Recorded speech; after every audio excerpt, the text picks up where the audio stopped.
asalaamualeykum wa rahmatullahi taala wa barakatuhu mbokk yi ñu ñëwaat ak yéen ci waxtaan wu gàtt rek jëm ci réew mi ñu bokk ak diine ji ñu bokk ak valeur yi ñu bokk ñu bàyyi leen ngeen seetaan vidéo bi ñu leen di waaje woon su ko defee ñu ñëw ci faram-fàcce yi. La réforme constitutionnelle qui a été introduite par le référendum de 2016 n'a pas encore tranché la question du champ d'application. Nous avons saisi le gouvernement d'une question écrite en tant que député pour savoir si l'article 27 était applicable au mandat en cours ou pas. Et la réponse du gouvernement, par le biais de son ministre de la Justice, c'est qu'il ne revient pas au gouvernement d'interpréter la Constitution. Et donc, rien n'empêcherait le président Macky Sall, s'il parvenait à décrocher ce second mandat, de pouvoir briguer un troisième mandat en 2024 en considérant que l'article 27 n'était pas applicable à son premier mandat puisqu'il ne pouvait pas rétroagir. La Constitution du Sénégal, à l'heure où je parle, elle parle de ñaari mandat ou juróomi at. La Constitution du Sénégal ne parle pas de mandat de juróom-ñaari at. Donc le mandat de Macky Sall 2012-2019, Constitution du Sénégal du ko considérer. Non, du ko considérer. Tu parles français, tu le comprends, je parle français, je le comprends. La Constitution du Sénégal dit que... Ça, c'est grave, hein? La Constitution du Sénégal dit que tout Sénégalais qui devient président du Sénégal a droit à 2 mandats de 5 ans. Macky Sall amagul mandat de 5 ans. Donc Macky Sall, ces 2 mandats de 5 ans, selon la Constitution du Sénégal, c'est le mandat 2019-2024. 2024-2029. Voici les 2 mandats que Macky Sall peut briguer selon la Constitution du Sénégal. Tey dinaa la wax benn confidence. Bu ñuy xeex Ablaye Wade ci 3e mandat bi xam nga ñun nag xam nga ñun politiciens yi des fois dafa am ñu yàlla bindee mante ñun on savait que Abdoulaye Wade avait droit à un 3e mandat. mbokk yi vidéo wala mu ne ay wax képp koo xam ni kii yaa ngi koy dagg wër nga xam fi nga koy daggee fan la génnee loolu ñu wax contexte bi loolu dana bokk ci liy dimbali nit ñi ci ñu xam wax ji lan moo ko wundoon. léeg-léeg nga dagg vidéo dindi ca maanaa ba nga xam ni moo doon tax dëgg-dëgg nit ñi dégg ko kon delloo ko ca bërëbam booba kàddu ya ko jiitu wala kàddu ya ca topp ñu mën koo xam ba xam dëgg-dëggi wax ja. waaye léeg-léeg it nag nga ne coppet benn wax aw daggit nit ñi mën ko dégg loolooy indi citation di am sens. ala kulli xaalin ñaar yi nga xam ni moom ngeen seetaan léegi fa ñu ko jëlee donte xëy na nekku fa yaakaar naa ne kàddu yi moom lu leer nàññi la muy ay kàddu yoo xam ni yii mel na nag yuy ragale la yuy raglu la ci jamono joo xam ne ñu ngi toll ci dana am ak du am dana ko sañ ak du ko sañ ñu wëlbatiku di wax ci mbir mi yi kàddu nga xam ni daanaka amul benn équivoque amul leen lënt waxoon naa ko ci janvier 2020 doon wax ni am nit ñi daal bu ñu toppee ci di gas rek nag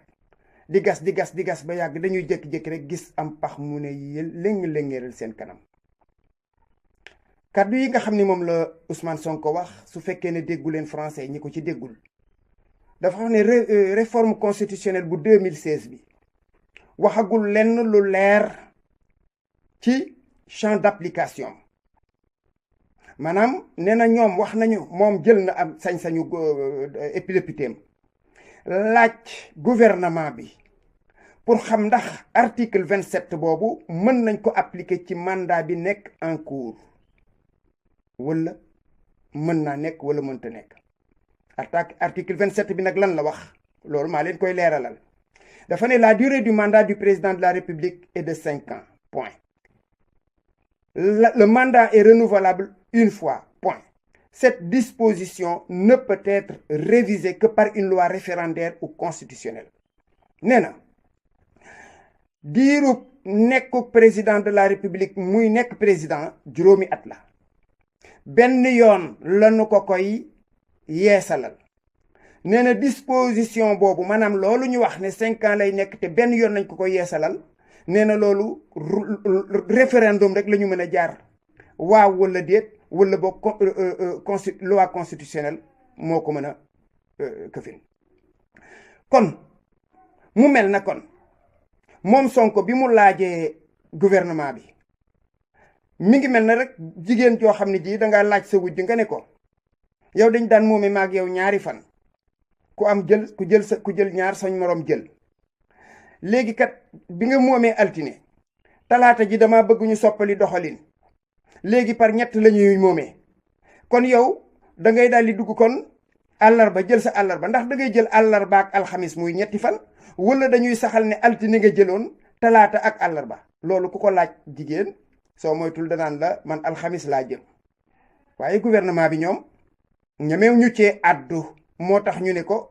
ñoom de loolu du cërub gouvernement ñoom ñuy interpréter constitution moom Sonko ci boppam daal di commenter daal di donc rien n'empêcherait au président de Sall s'il parvenait à décrocher ce second mandat de pouvoir briguer un troisième mandat en 2024 en considérant que l'article 27 n'est pas applicable à son premier mandat puisqu'il ne pouvait pas rétroagir moom Sonko moo ni kon nag lenn terewul Macky Sall saa yoo jotee ci ñaareelu mandaam bi mu am sañ-sañu laaj beneen ñetteelu mandat 2024 suñu jàppee ni article 27 boobu kenn mënu ko appliquer ci mandat bi nga xam ni moom la jëkkoon a def loolu ñuy wax rétroactivité mënu ca rétroaction autant pour moi loolu mu wax moom Sonko leer na ci seen bopp léegi Barthélémy Dias nag moom wolof la wax pire donte nag gisul fenn moom wax na ne constitution bi ñaari mandat 5 ans la wax gisu ko fenn binduñu ko ci constitution bi binduñu ko ci loolu moom day ay waxi boppam la lu mën a xew moom ay waxam yi nga xam ni génnee na ko ginnaaw ba teg ko ci deru Ablaye Wade ne Ablaye Wade waroon loolu lu tiitlu la lu raglu la est-ce que ñun kon léegi Barthélémy Dias mii ak ñi mel na moom ginnaaw bi mu waxee wax jooju nga xam ne xeex nañ fi Ablaye Wade xeex bu toll nag guerre mondiale ak Indochine ñu taxaw tey mu ne kon moom amoon na droit ci 3e mandat kon ba muy xeex ak Ablaye Wade moom ak i moroomam ak réew mi yépp kon mi ngi wax joo xam ne ji gravité bi sénégalais yi gisuñu tolluwaay bi waaye man awuma problème ak Ousmane Sonko awuma ko ak moom Barthélémy man sama problème Macky Sall laa ko amal te mbokk yi Macky Sall moom ma amal problème moom lii la wax ci mbir mi ñu seetaan ko te dellu si waat ci waxtaan bi. Deuxième et dernier mandat. Oui, c'est clair que constitution bi man maa ko bindul bi ñu defee dañu ramener mandat bi de 7 à 5 ans dama ne le mandat est de 5 ans renouvelable une fois dama yokk ci beneen clause boo xam ne c'était pour tuer ce débat mais comme le débat persiste toutefois nul ne peut faire plus de 2 mandats consécutifs si je suis réélu ça veut dire que je fais un mandat donc man si sama li ma jàpp ak li ma gëm mooy bu ñu ma falaatee j'ai fait mon second mandat de 5 ans et nekk 7 plus 5 faudra partir c'est ça l'option fondamentale bien sûr c'est ça la constitution maa ko bind maa ko proposé maa ko woteelu donc foofu lañ toll mais malgré clause yooyu yëpp quand même le débat persiste loolu mooy li ma si jaaxal kon nañu réglé gum suñu wàllu deuxième mandat comme deuxième mandat la ñu wax woon lu leer wax lu leer leer na le débat persiste mais leer na léegi leer na bopp voilà kon alhamdulilah fan yii yëpp dégg naa ay coow mooy loo xam ne daf ma jaaxal sax ndax day mel na lu xiinul rek xëy taw wax joo xam ni kenn xamul fu mu jógee ak lan moo ko tax a jóg ndax réew mi jàpp naa ni démocratie la buy dox 2016 man maa proposé askanu Sénégal révision constitutionnelle boo xam ne dama ni mbirum mandat yi dafa war a jeex dakk ñëpp jàpp ne réew mi kenn mënatu fi toog lu ëpp ñaari mandat dañ ko bind mu leer nañ nul ne peut faire plus de 2 mandats consécutifs xanaa kay ku jàng tubaab boo ko firilee loolu war na xam ne indépendamment référendum loi 2016 wala loi 91 dañu ne mandat bi juróomi at la benn yoon lañ ko mën a renouveler muy donc boo ko renouveler muy ñaari mandat ñu yokkaat ci leneen lu koy tëj ne de toute façon kenn mënul def lu ëpp ñaari mandat yu tegale donc loolu la constitution bi wax donc loolu lu leer na man maa ngi sama benn mandat boo xam ne bu ci yàlla àndee 2019 lay jeex ci coobare sunu borom ak bëgg-bëgg Sénégalais yi bu fekkee ne jàpp nañ ne liggéey bi ñu sa sumb ñu ngi koy teg ci yoon am nañu seen kóolute dina renouveler mandat boobu 2019 su boobaa man pare naa ci loolu dama bëgg wax jooju ñu teg ko fële te ñu jublu ci liggéey waaye li ma xaw a jaaxal nag ci réew mi mooy foo nekk ci liggéey rek dinañ la indil wax joo xam ne boo moytuwul boo leen ci toppee dina la tardeel te jaru ko kon fi ma toll li ma bëgg a def daal mooy continuer liggéey bi nga xam ne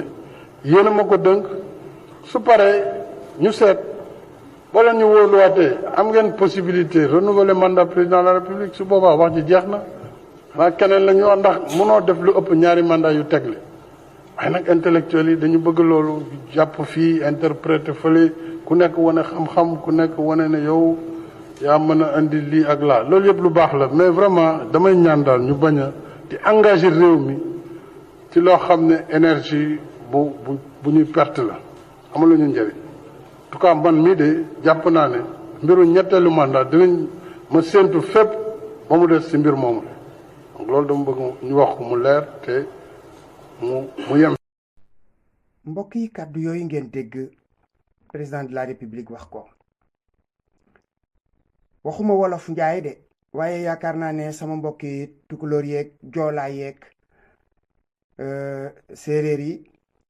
bu ñu ko déggee yaakaar naa ne ñoom du lënt lenn ci seenum xel yi kàddu dara gënu ko leer moom ci boppam bi mu koy wax mayul woon boppam benn bunt bu mu mën a jaar bay def loolu ñuy waxeet amul benn bunt bu mu mën a jaar donte nag loolu moom lu yomb la ci réew mi tey ji loolu lu yomb la ci réew mi tey ji waaye képp koo xam ni kii jàpp nga ne loola day mën a yombati léegi nga koy def nu mu la neexee muy jàll kon xamuloo ni àddina dox na ba mbir yi soppaliku na bu baax a baax a baax a baax a baax a baax te yaakaar naa ni day ba nga xamee ne ki ko fi jiitu doon na ko bëgg a def yaakaar naa ne am na kàddu yu mu ko waxoon yoo xam ne yii moom itam incha allahu moom lañ leen di tegal nii ngeen déglu ko ba xam bu ko defee ñu dellu siwaat ci waxtaan wi. dafa wax ak askan wi ñu leer nañu danaa leen jiite waaye julli ñu ñaari rakk la ñu ne ko d'accord nañu ku ne xam na ni tabaski ñaari rakk la rakk bu njëkk bi day nekk juróom-ñaari kabar mu nuroog nag mandaam bu njëkk bi di juróom-ñaari at rakk ñaareel bi war a nekk juróomi kabar moom mu am mandat ñaareel muy juróomi at waaw bu paree lu mu ci teg asalaamaaleykum moom nag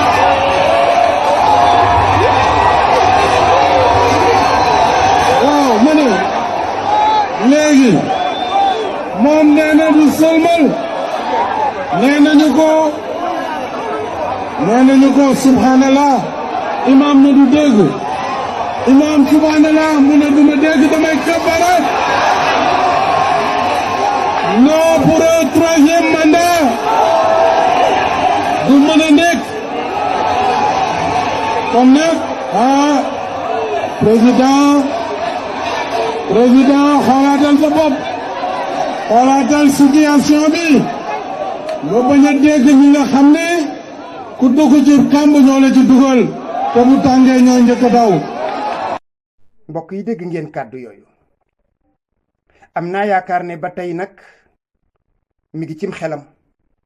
am naa yaakaar ne mi ngi koy sóoraale mi ngi koy bàyyi xel bu baax ndax nag jàppuma ne moom dana yéene boppam lu mel na li daloon ki ko fi wuutu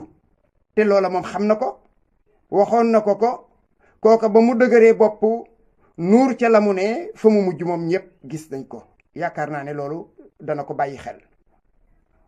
te yaakaar naa ni it dana bàyyi xel ci ñu bare ci ay jege ñaalam yoo xam ne yii ñoom addu woon nañ ci loolu addu bu leer naññ position yu leer naññ yoo xam ne yii moom itam kenn nattablewu ko lu leer la lees mën a jëfandikoo xam ni kii kat lii nga xam ne moom lañ koy tere moom xam ne xel ne amu ci droit te it nag la xam ni moo ca tiitalaate mooy nee na moom moo leen joxoon consigne ne leen bu ci kenn wax kon ku ci wax jàpp naa ne da ngay yàq wala liggéeyoo waaye su dee ku ci wax lu la arrangé wul nga dàq wala nga toroxal ku ci wax lu la arrangé nga bàyyi ko ca kon yow bañoo wax ji wax juy weddi ja nga bañ ñoom nag dàq gañ leen dàq yaakaar naa ne xaw kon niñ ko mérité ndax yàgg nañ laa bàyyi ngay jalgati aw yoon ci yeneeni anam te waxuñu kon bu ñu demee bay wax ci lii day mel na wax ji tamit du am sens su ko defee mbokk yi ñu dégtal leen mbokkam yooyu nga xam ni ñoo doon wax yooyu ngeen xam ni moom mii kat mbir mi su fekkee ne nar na ko bari na ñoo xam ne ñuy weddi nañ ko rawatina ci biir kërug boppam ci biir néegug boppam kon ñu déglu waxtaan yi. Je me rends compte que les gens ne lisent pas les textes. Si les gens continuent à dire qu'il est possible que le président fasse un troisième mandat, je dis peut-être qu'on n'a pas lu le texte. L'article 27. Et notamment l'article 27 qui dit très clairement nul ne peut exercer plus de 2 mandats. Le projet de révision de la Constitution est très clair. Nul ne peut faire plus de 2 mandats consécutifs. Nul. Ça veut dire que la question du troisième mandat ne se posera plus dans l'histoire du Sénégal. Vous savez, la Constitution du Sénégal est très claire sur la question et ne laisse place à aucune interprétation. L'article 27 de la Constitution dit le président de la République est élu pour un mandat de 5 ans renouvelable une fois. Nul ne peut exercer plus de 2 mandats consécutifs. Je vais répéter la phrase. Nul ne peut exercer plus de 2 mandats consécutifs. Je vais répéter la phrase une troisième fois.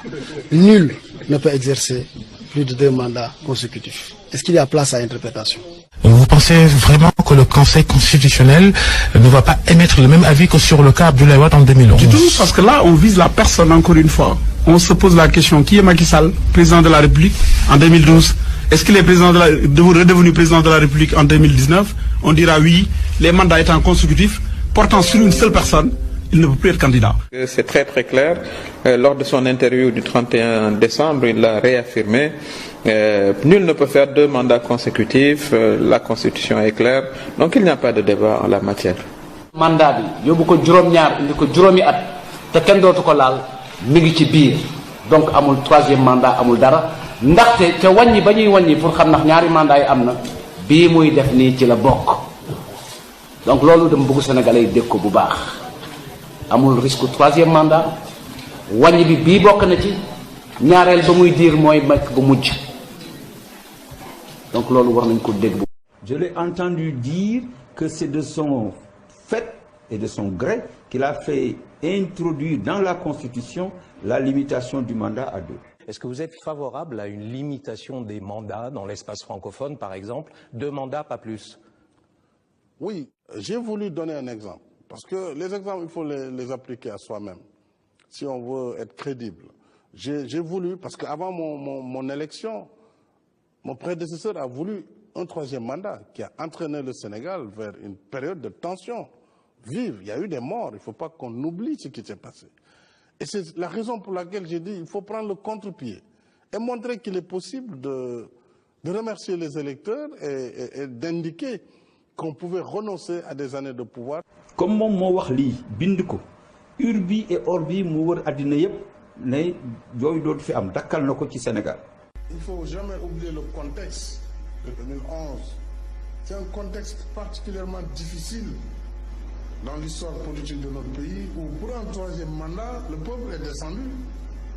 dans la rue disant ne touche pas à ma constitution, non pour un 3e mandat, et il y a eu des morts. Donc aujourd'hui, il s'agit de respecter cet engagement. Bien sûr, pas facile de renoncer au pouvoir. C'est évident, mais si l'on inscrit son action dans le développement du pays et qu'on a foi aux Sénégalais, on ne doit même pas se poser ces questions. On doit poser le principe, avancer, travailler, et puis l'avenir appartient à Dieu. Jeunesse sénégalaise qui est debout et qui dit non pour un troisième mandat à Abdoulaye Wade. nee na benn président dootul ëpp ñaari mandat ndax bu yàggee day dem ba def boppam buur te Sénégal bëggul am buur. nañ ko jàppe loolu on le prend au mot yàggatul wax na ko bind na ko mi ngi ci suñu constitution. Nul ne peut faire plus de 2 mandats consécutifs. Les gens qui voulaient transgresser cette limite temporelle,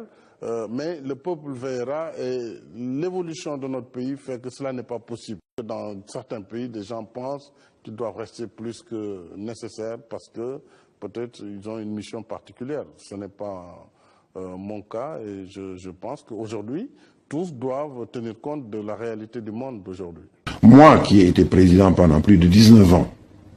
je vous le dis les yeux dans les yeux, je pense qu'à notre époque, 2 mandats suffisent largement à la tête d'un État. loolu ñu ñëpp dégg nañ ko mais ba tey kenn ci ñun déggagul mu ne danaa def 3e mandat même si tout semble s'y prêter ñun nag la ñu jàpp mooy dañ koy xaar ba mu wax la mu waxoon bëgg ko soppi su boobaa waa Sénégal daañu def la ñu defoon. na woon fa woon rek. xëy na du la ñu yoroon waaye même chose. kon nag mi ngi noonu li wérte wóor daal mooy Macky Sall moom amul problème ak Ousmane Sonko wala diggaalewu koog moom diggaalewu koog Barthélémy Diaz wala keneen ku mu mën a doon moom daal conscience am la ko digaaleel mooy xelam wala boog nga ne ngegenaayam donte nag mës na fee jëf-jëf joo xam ne ji dafa safaanoo ak i waxam ba tey rek ñu may ko di xaar ñu àgg ca nag ba xam ndax lii nga xam ni moom du lu nuy weddi moom su ko weddee su boobaa ñu xaw soog a xam am na problème it nag ak sénégalais yi te boobu moo gën a rëy ndax problème am ak confiance am moom conscience am moo xam waaye yaakaar naa ne sénégalais yi nga xam ne ñoom la doon jàkkaar lool di wax ko waxaat ko waxati ko yaakaar naa ne benn waxeet du ko réglé kon nag su fekkee ne day wax ak conscience am xayrun bu waxut ak conscience am kooku problème am la mu des ci sénégalais yi su fekkee ne sénégalais yi ñoom nangu nañu lii demee nu bokkul ak ni nga xam ne moom lañ doon xaar su boobaa nag tampi moom na nekk président à vie na fi nekk ba giirug dundam su ko neexee su fi jógee ku ko neex na tànn jox ko assalaamu aleykum wa rahmatullahi taala wa barakaatu.